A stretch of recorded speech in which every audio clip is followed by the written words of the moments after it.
আপনার স্বামী রিক্সাওয়ালা হতে পারে, সিএনজিওয়ালা হতে পারে, দিনমজুর হতে পারে, মিস্ত্রি হতে পারে, কাঠমিস্ত্রি হতে পারে, যাই হোক, আপনার স্বামী যা কামায় সেটার উপরে আপনি আলহামদুলিল্লাহ বলবেন।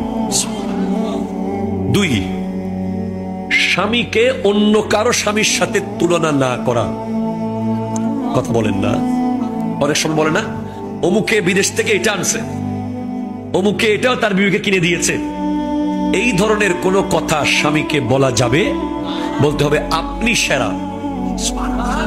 তিন, স্বামীর চাকরি চলে গেলে, ব্যবসা লস হয়ে গেলে, ইনকাম বন্ধ হয়ে গেলে তাকে আগের চেয়ে আরো বেশি মহব্বত করা। চার, স্বামীর কথা ছাড়া ঘর থেকে বের না হওয়া।